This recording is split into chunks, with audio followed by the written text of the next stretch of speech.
Next up for our next keynote conversation, I'd like to introduce Dr. Geri Richmond. She is currently serving as the Undersecretary for Science and Innovation at the Department of Energy. In this role, she oversees the DOE's Office of Science, the largest federal sponsor of basic research in the physical sciences in the U.S. DOE's applied R&D offices of energy and efficiency, renewable energy, fossil energy, carbon management, nuclear energy, and electricity. She oversees those as well as 13 of DOE's national laboratories. Dr. Richmond is on leave from the University of Oregon, where she holds the presidential chair in science and is a professor of chemistry.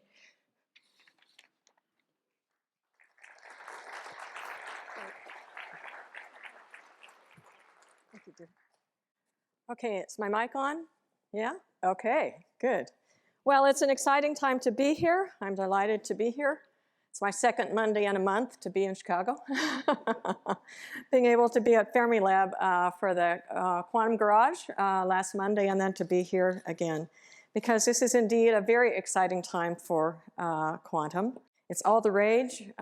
We've just been through quite the last couple of months of AI on the Hill, and now with a lot more appreciation for AI than there was maybe 2 or 3 months ago. That's exciting, but now it's to jump in and get more excitement on the Hill for quantum. Certainly this administration is very committed to quantum, and we know that if we are going to succeed, we are going to make sure that we've got to get the science right. We've got to be able to enhance American competitiveness, and we've also got to enable people by building the necessary talent pipeline, as well as ensuring the field for success. So this has not only captured the imagination of the public, but the opportunities for research are endless, and I think that's why you're all here today too. It does represent an exciting, rapidly growing field, as we've heard from the last few speakers. And in addition to quantum computing and networking, the potential it offers for solutions for various scientific and optimization problems, QIS also promises offering sensing capabilities with unprecedented sensitivity. Now, in my role as Undersecretary, which was mentioned, I oversee the Office of Science as well as all the applied areas. I'm going to talk mostly about what's going on in the Office of Science today, especially the Office of Science Laboratories, but keep in mind that we also have the National Security Laboratories under the incredible Undersecretary Jill Ruby, and those are the NNSA labs, which also have a lot of efforts going into quantum, including a lot having to do with security. But I'm going to hold off on that and just focus on the Office of Science today, because there's a lot of exciting things going on. So as you can see here, DOE's leadership role in the National Quantum Initiative is there, and we too are partnering with industry, academia, and our federal government laboratories and resources also. So we're happy to be a partner in all of this. You can see that we have a large amount of funding, although never enough, in the area of quantum and in the DOE's R&D budget for QIS, and we're working to try to get as much more as we possibly can. But we in NSF have a significant amount of funding, and we hope to wrap up these investments as the time goes on, hoping that Congress will support us, because certainly the White House is in support of what we're doing. So as you can see here, DOE is one of the 3 lead agencies in the National Quantum Initiative. This is a major administrative and congressional priority. But we are building on decades of investments in core research and infrastructure development in our laboratories and at our academic institutions, and we continue to enable a steady progress on critical fundamental technical fronts. Achievement of our goals is critical to our nation's infrastructure and advancing the mission of the Department of Energy. We are making a huge and necessary investment in quantum, and nearly all of our laboratories are actively involved in all aspects of quantum research. And that's what's exciting to me in overseeing these laboratories, is to go in and see all the people working in this area and all the great ideas that are coming forward. So the Office of Science, the strategy is comprised of many contributions. We are, of course, large players in the fundamental science, but we are also then developing the tools and equipment that go along with this, the instrumentation development, both at our universities as well as our laboratories. And we also are working with DOE community resources.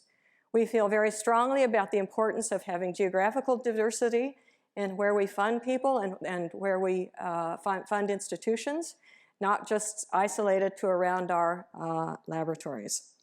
Not only are we looking at these very fundamental science areas, but we're also looking at many of the applications areas, as you can see here, in quantum computing, simulation, optimization, machine learning, analog quantum simulation, quantum communication, sensing, and microscopy. So a broad portfolio across the DOE in many of these areas. And it's important for us at all times to take into account our communities. We listen to our communities. We have advisory boards that we bring in. We have summits for people to come in and tell us how we can possibly get better, how we can partner better, to leverage the groundwork that's already been established. So if you're not already involved in any of our laboratories, and you've certainly got two phenomenal ones here, please, we encourage you to do so. And we certainly have jobs open too in the quantum area. So DOE's programs certainly span across the Office of Science. As you can see here, these are the major programs in the Office of Science with their own acronyms. And so in particular, our center, we are very center-scaled centric, and these efforts to facilitate public-private partnerships, unique infrastructure development, critical supporting technologies, and of course, workforce development for the necessary pipeline. In OSCAR, and that would be in a quantum computing, computer science networking, and test beds.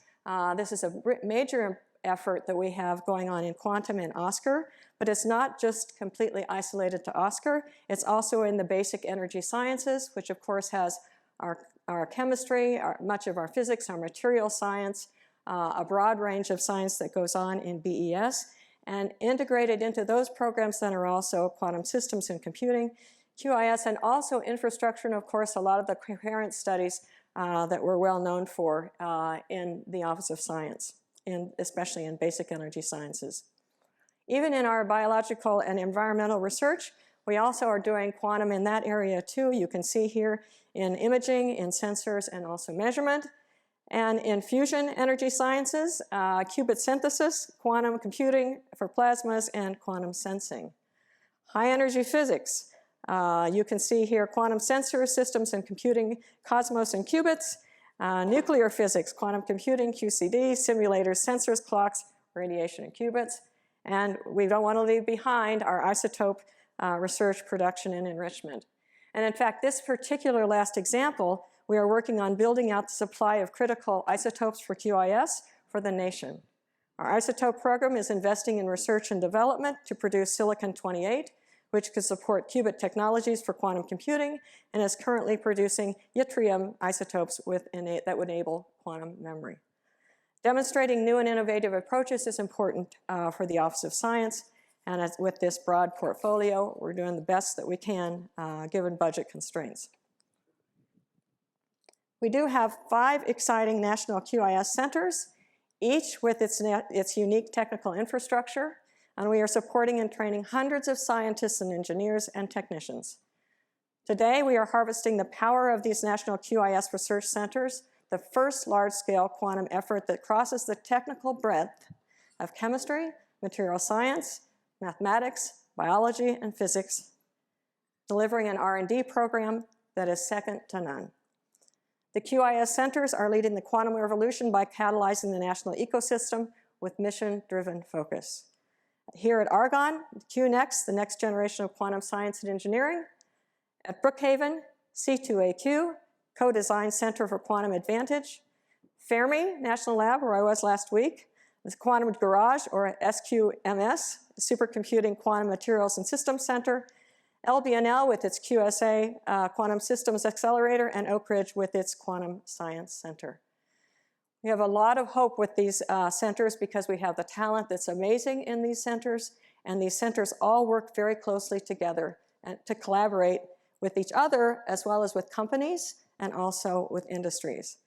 These centers are attacking major cross-cutting challenges in the field of QIS, which really are necessary to bring quantum to fruition, and exciting to see these move forward. Each of these centers has interrelated research so that they can connect with one another and leverage the talents across the laboratory complex. And they leverage what we can at our laboratories, as I will mention, as well as the different user facilities, our 28 user facilities in these laboratories. And a huge part of this, of course, is investing in people. In this ever-evolving environmental, our QIS center directors and their teams are really leading to make sure that we have the kind of people that we need now, but also for the future. And we're investing in the future workforce that will solve the kind of technical challenge we've all talked about here. And they provide a learning experience for those that are doing internships, as well as graduate students that work in our laboratory, and postdocs and entrepreneurs that are tied to our laboratories also. We have a portfolio of internships and apprenticeships that if you don't know about it, you should learn about it. You can certainly find it on our DOE websites. And we are integrating across the QIS innovation chain, across the whole DOE system. And again, let me say, when I talk about this, I mean both the Office of Science and the applied areas, as well as the NNSA, National Security Laboratories. We're connected across the DOE complex that has never happened before. Oftentimes in the past, the national security side, those laboratories have been quite separated from the Office of Science or the applied areas, and that's not the case anymore. We're working to make sure that everyone in these emerging technologies, which includes AI and quantum, that there's constant communication across the system. And with that, we've set up a critical and emerging technology office, which is sitting in, which I oversee, but actually is now sitting in the Secretary's office and reports directly to the Secretary. And with that, that enables all of us to be coordinated as we work in these emerging technologies area. And that is the fundamental science, as well as the device research, to systems integration, to prototypes, which offer the first use-driven development with feedback. And also applications, as you see here, which represent best practices that can accelerate the impact of quantum. And as you can see here, the research center portfolio is broad and it is deep. We have diverse personnel and approaches. That means diversity in all dimensions, which includes scientific diversity, engineering, technologies, working hand in hand right down the hall with those that are doing the fundamental science. We have a recognition for project management and best practices, which we monitor very closely with metrics to make sure that we're making success in our laboratories, and extensive communication and cooperation across the laboratories. I meet with the national lab directors every few weeks, as well as those that are involved in heading the research offices in each of those laboratories. And they are connected and motivated by these new technologies that they believe that the DOE National Laboratories has a central role to play in this nation. We are really the best experts in the world for clear commitment to significant national impact, as we've known since the DOE labs were started back in World War II. We see this as a mission that we hope to succeed in because it is for building our economy and jobs as well as national security. We have instruments and facilities. Argonne is a great example. Fermi Lab is a great example. And we are making sure that we use these facilities across the lab complex. Building the new capabilities, whether it be at Argonne or SLAC in quantum foundries, or in incorporating with industry, with Intel test bed that's at A&L, and also the international QIS facilities.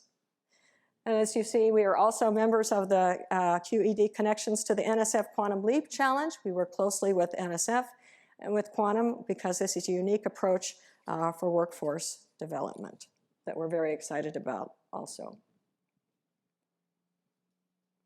And we have partners, lots of partners.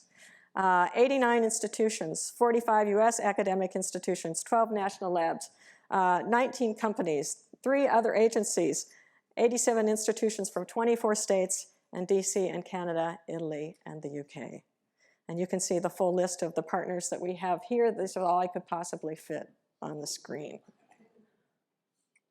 And many of them that you see are partners here in Chicago. So let me talk a little bit about some of our recent successes with with these centers. We really want to say that a lot of these successes have come from the fact that we have collaborations across the system, as I talked about, having to do with technical exchange and alignment with industry, as well as the creation of roadmaps. DOE is good at creating roadmaps as also standards for moving forward. And with that, I should say we're also working very closely with NIST on both AI and quantum. Expedited technology transfer, including novel mechanisms for practical and commercialization, as well as development of national databases. And indeed, some of our successes we're very proud of with regards to what we're doing. And we have a record of qubit lifetime in both quantum computing and quantum networks. We have released open source quantum software and hardware. We have developed a 256 qubit programmable quantum simulator, as I have listed here, you can read them. Captured the first ever appearance of a previously undetected quantum excitation known as the axial Higgs mode. Discovered new nanostructural defects, and built 2 national quantum foundries, and completed a roadmap for quantum interconnections. And other early research results from SQMS, identifying dominant sources of radioactivity affecting qubits, superconducting quantum processors and processing mitigation strategies, and C2QA, demonstration of the first real-time quantum error correction beyond break-even, setting the new record in supercomputing circuits for logical qubit lifetimes, and QNext, publishing on a roadmap for quantum interconnects. But we're also developing a new characterization technique that enables measurement of properties of quantum materials at physically relevant length scales that were previously inaccessible and be used to characterize quantum materials, or the QNext. Also developing new and resource-efficient protocols for measuring output of quantum computers to verify their ability to perform state-of-the-art approaches. And these facilities also have important capabilities for training. And we also have our centers have world-leading community resources. As many of you may know, our 28 user facilities have phenomenal resources, whether it be our light sources, X-ray light sources, to probe atomic and electronic structure, our neutron facilities, significant benefit from upcoming light sources at both the APS and the ALS. And all of these facilities are there for users and for us to make advances in quantum as needed. We have class 10 and 100 and 1000 clean rooms for device fabrication, as you can see here, the most capable supercomputers, lithographic etching and deposition tools. You can read all of these. These are amazing facilities, and again, they're open for partnerships and users in the quantum area as well as all the other areas of science, and theory and simulation. But in addition to these center-led activities, the Office of Science-wide initiative of reaching a new sciences workforce, that's called the Renew Initiative. It really is about working to build the foundations for SC research and training in institutionally historically underrepresented the Office of Science Research portfolio. This year, several awards were selected for Renew to build out the quantum workforce, including one led by the University of Illinois Chicago to support a consortium of universities to construct an undergraduate curriculum and educational materials for quantum engineering. Then there is FAIR, funding for accelerated. FAIR research. FAIR will enhance the research on clean energy, climate and related at MSIs. And the peer plans, which now every proposal that comes into the Department of Energy to the Office of Science now must talk about how it's going to be, you have to talk about how you are promoting an inclusive and equitable research environment. All of these new efforts to increase the number and diversity of those that are going into not just quantum, but all areas of research that we have going on in the Department of Energy, and also special programs that are also in our NNSA lab. So for us, QIS is indeed a long-term effort. We are committed to it long-term. You want a job whereas quantum is committed to long-term, go to the DOE labs. These investments will enable steady progress in critical, fundamental technical fronts. And QIS, as you see, is embedded in our core basic programs, and it's a multi-pronged approach. But we recognize that there are also challenges ahead. Let me say a few words about this. While we have made incredible progress in QIS, we have also encountered many problems along the way, or challenges along the way. Our centers started up during COVID and encountered many challenges, from workforce recruitment to supply chain shortages for needed materials to set up experimental equipment.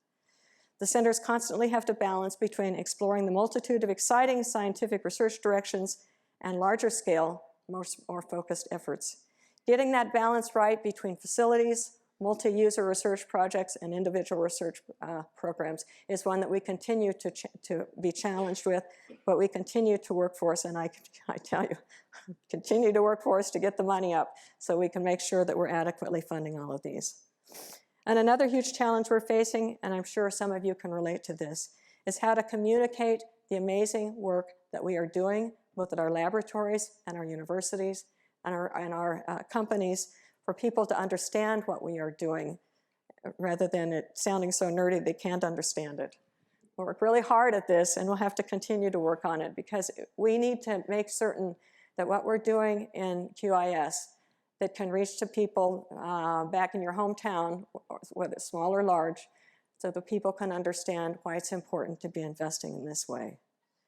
We need to be able to let them understand in a manner that's easy for them to understand the importance of this scientific cutting edge discipline, but also the challenges that are ahead for the highly technical nature of what we have ahead. As you all know, every time you go down a research road doing any kind of research, you run into challenges, and you move around them, and you learn from them when they don't succeed, and then you go forward. We will certainly have these challenges ahead, continue to have them, but I am so encouraged by the progress that's made in quantum in the last few years. When I took this position 2 years ago, asked by President Biden, I had no idea that we would make the kind of progress in the last 2 years that we have. So I congratulate all of you here that have contributed to that, and look forward to seeing where we can go. But we also must ensure that we are realistic about the long road ahead for quantum applications that will outperform traditional materials and methods. While there are exciting developments every day, these results must be verified, and they are still significant fundamental scientific challenges, and that's what we're here for in the Department of Energy, to help with those scientific challenges. The road ahead is long, but it's also very exciting. And that's what we do best at DOE. We thrive on tackling long-term grand challenges, and we march ahead. Sometimes too slow, but certainly steady as we go forward. I can't thank you enough for letting me be here with you today and for sharing these thoughts with you. Thank you.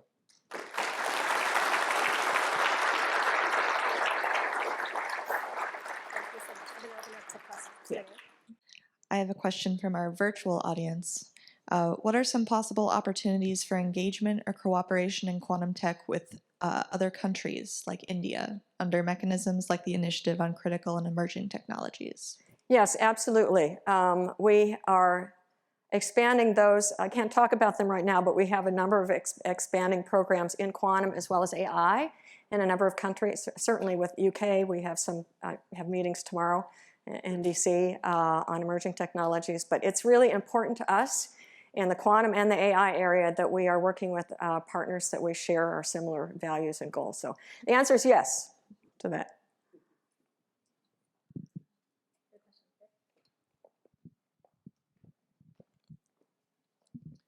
Hey, thanks for the talk. One of the challenges you mentioned was the balance between a very diverse set of basic research efforts and more focused efforts. I wonder if we should expect, if there is a call for renewal of the QIS centers, et cetera, is there going to be a rebalance in that respect?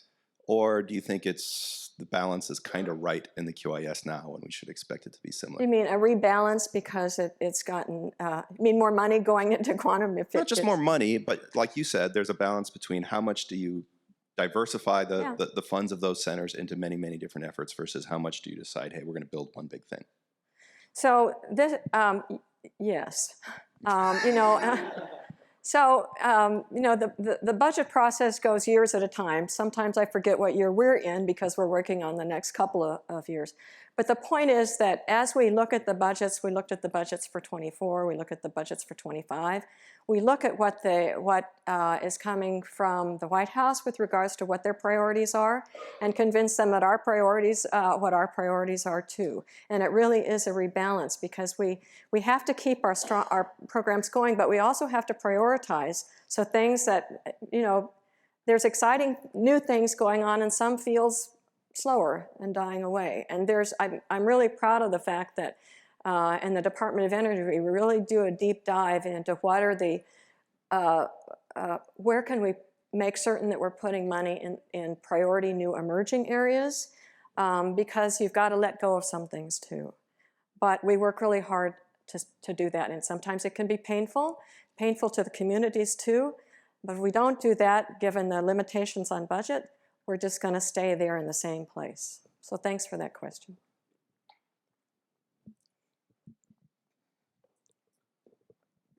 First of all, thank you very much for being here. Very much appreciated.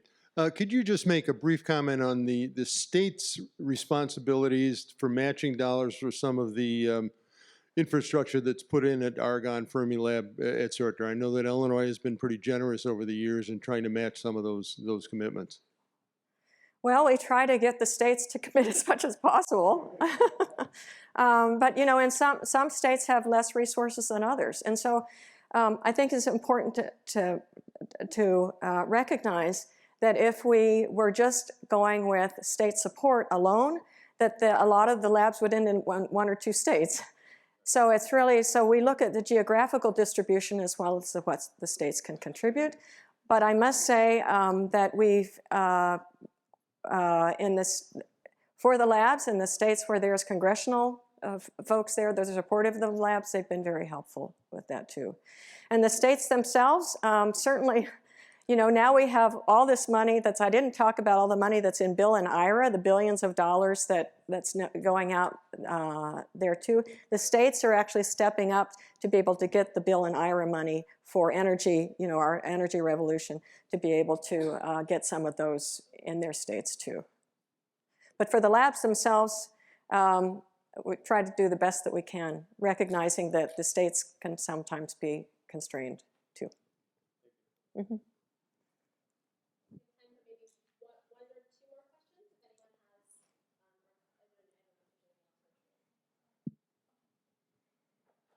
Questions from the audience? Otherwise we can, oh, I see one more hand.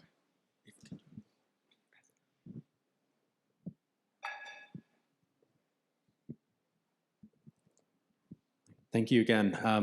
Are there aspects of quantum that intersect with other areas of the mission of the DOE that you're excited about? How does this interplay with the other areas that the DOE might be focused on?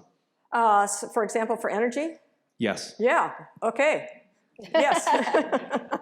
No, a lot. And in fact, you know, because we're all hoping for something that will cut down the cost of computational work, right? So we're hopeful. So of course we're looking at areas where we can save some energy on where we're going into quantum. Certainly in the applied areas also, there's increased adoption of research in quantum in the applied areas too, such as EERE, for example, that's energy efficiency. But then also in the applied mission of the NNSA labs too, because of the security side as well as the mission that they have for nuclear security. So I would say that actually it fits very well with our mission. It's not just the very fundamental research in the Office of Science, but as I said, unlike as ever before, there's a stronger connection between the applied areas and technology in the office, in my portfolio as well as in DOE. And so you see that talking back and forth to people in EERE that didn't even know what quantum was before, talking to the people in the Office of Science to see how they can couple more tightly together in energy efficiency and so forth. So working on it. Thank you.